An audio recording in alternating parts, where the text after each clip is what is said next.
L'arrivée de futurs agents de sécurité armée se dessine en Guyane. Début février, l'Institut français de sécurité a décidé avec l'aide de Grégory Larondel, responsable IFS Guyane, de proposer une formation pour armer les agents de sécurité de Guyane. Ancien légionnaire et passé par la gendarmerie, il permet d'apporter son expérience du terrain et le bon maniement des armes de catégorie D et des armes de poing. Comptant pour le moment 10 stagiaires volontaires, cette formation d'une durée de 3 mois compte de nombreux entraînements pratiques avec la BRI de Versailles en situation réelle, juridique et théorique. D'autres entraînements sont prévus avec l'objectif de mettre en place rapidement ces agents au service de la sécurité du pays. Une nouvelle ère pour la sécurité privée qui souhaite mettre en avant la jeunesse guyanaise pour répondre aux enjeux majeurs futurs avec des moyens révolutionnaires.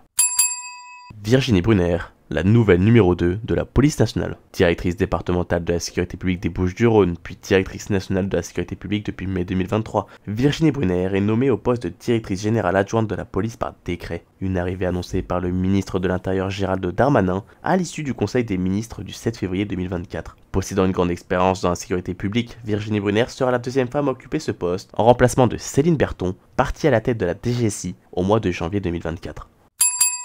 L'arrivée du premier schéma européen de certification de cybersécurité. La Commission européenne a annoncé le 31 janvier 2024 avoir adopté, en coopération avec l'Agence nationale de la sécurité des systèmes d'information, le premier schéma européen de certification de cybersécurité, European Union Common Criteria. L'ANSSI aura alors ce rôle de gendarme, en tant qu'autorité nationale de certification de cybersécurité, de délivrer les certifications de niveau élevé, tout en s'assurant de sa bonne application sur le territoire français. Une fois ces nouvelles annonces prêtes, les certificats SOGIS, valables en Europe uniquement, pourront être évalués en certificat EUCC. Annoncé au journal officiel de l'Union européenne, il pourra être valide 20 jours après sa publication, et ses premières certifications délivrées au bout d'un an. Ces schémas auront pour intérêt de fournir des règles et des procédures de certification au niveau de l'UE pour les technologies de l'information et des communications.